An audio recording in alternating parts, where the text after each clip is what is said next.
Welcome to Back to Basics Bootcamp Tumbler Edition, where myself and two other amazing artists will be sharing weekly videos with all the best tips, tricks, and tumbler making secrets. Let's get to it. All right, welcome to week 12. Our theme this week are cups for dads or men. So I'm going to be showing that cool wood grain flag. So I'm going to start with a fully prepped tumbler. I'm using a 30-ounce curve. This is from Stainless Depot. I like flags on curves the best, but you can do it on any type of tumbler that you want. So this template that I'm using is an American flag template. I got it on Etsy and the shop is gone, but any flag template that you have will work. You can find one on Etsy, or I'm sure there's some in Cricut Design Space as well. So the first thing we're going to do is put on our vinyl here, because this is almost like a peekaboo, kind of. I guess maybe a little bit of a take on a peekaboo. I don't know. But we're going to start putting on our template here. It's important that you let your spray paint dry for 24 hours and make sure you give your cup a really good sand too. Otherwise, your paint will peel as you take this vinyl off.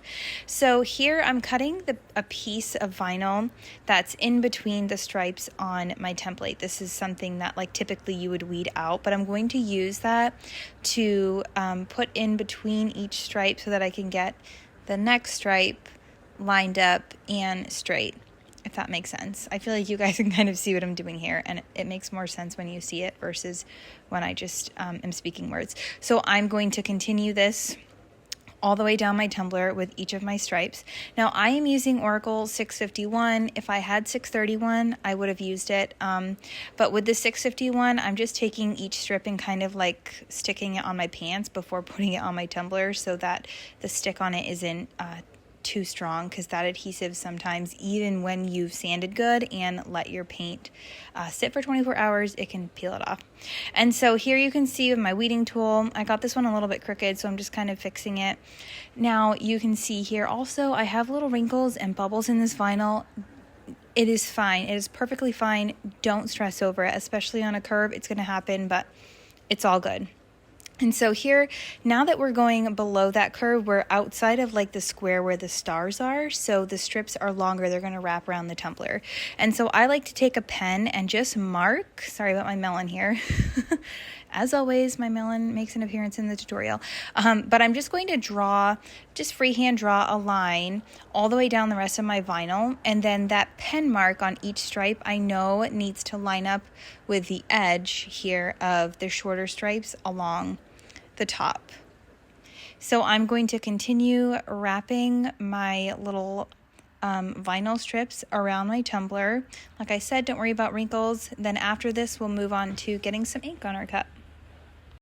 Now that our stripes are wrapped all around our tumbler, we'll move on to inks. I didn't say this before, but the stars, I just cut out the big square and set that aside because we'll be putting those on after. So for inks, I'm going to be using Slate and Pine Green, and I'm just going to squirt them into a bowl here and mix them together. If you don't have these two colors, alternatively, you could use any type of gray or black ink. Use whatever you have, your craft room, your rules. So I'm annoyed with myself because I could not find my chip brush when I was getting ready to do this tutorial, and I thought I'll grab them when I go to Walmart. And I went to Walmart and walked out without a chip brush, and I was not about to bring my two kids back in there to grab a chip brush after we were already in the car. So I am just using this paintbrush, but ideally I would use a chip brush. You get them at Walmart in the paint section. They're like 98 cents, and they are the best tool for doing wood grain. But I'm going to make this one work. So if you don't have a chip brush, you can also make whatever you have work. So I'm just blobbing my inks with this brush, and I'm just doing strokes on this tumbler, some long, some short, until I've used up all the ink on this paintbrush, and then kind of going in for more. I did have to work a little bit more using a regular paintbrush to get that good wood grain texture, but in the end it actually turned out better than I thought. I was a little bit worried, but it turned out really cute. So it's totally fine. So I'm going to continue this process until all of this white space that you see here is covered with this kind of gray-green wood grain. Once I have gotten all that gray-green on there and I'm happy with how it looks, we're going to remove all those pieces of vinyl. I'm just using my little weeding tool here and pushing into the vinyl and then pulling up the strips. My biggest tip with this, and with any type of peekaboo, is when you're pushing with your weeding tool, always go towards your vinyl so that when your tool slips, not if, but when, because it happens to all of us, you will scrape on the vinyl and not on all the beautiful paint or wood grain that you have around it. Once all those pieces of vinyl are removed, we're going to move on to our brown. For that, I'm going to be using the color Caramel. I did forget to say I got all of my inks from the glitter guy, so I'll make sure to link those down below. And so I'm just going to put this Caramel alcohol ink right into the same bowl, and I'm going to use my brush. I did kind of brush it off a little bit with a little bit of alcohol, but I don't mind the mixture of colors. And so now I'm going to take this brush and we're going to do our regular wood grain on the white stripes. And I did end up finding this one worked pretty good, but I couldn't get like really good texture with it because I was trying not to get it all over that gray green. So I ended up grabbing another paintbrush, just like a regular flat paintbrush, and that worked well. But like I said at the beginning, ideally I would have had a chip brush, and so will you, so you don't have to do this. But it's fine. So you'll see that there is some of this like gray alcohol ink that like seeped under my vinyl onto these stripes. Don't worry about it. This is meant to be rustic and imperfect. This is meant to look like wood. So if you have any of those spots, you can just work the brown ink a little bit more and it will just blend perfectly with that gray and it's going to look fabulous. So I first did this style a couple of years ago and I can't tell you how many of them I sold. It was insane. So it's always been a popular style for me and it's a lot of fun to create, but don't worry about it being perfect. Don't think about it too much. Let it be rustic and let it be imperfect and beautiful. Once you're happy with how your wood grain looks, you're going to go ahead and put on a coat of epoxy. I never seal my inks. I always have people ask, but I don't do it. I always have issues, but if you typically seal yours, go for it. Once our epoxy is cured, we're going to put on the stars. Now I just want to take a quick second here. Look at the shine on this epoxy. So I had ordered some sample bottles of a little extra epoxy and the shine on that is absolutely insane. So I had to show that. Anyhow, so our stars are cut out of that same white vinyl and I don't want them to be stark white. So I'm going to take that same caramel brown alcohol ink that we use and I'm just putting it on a paper towel and just smudging it on my stars.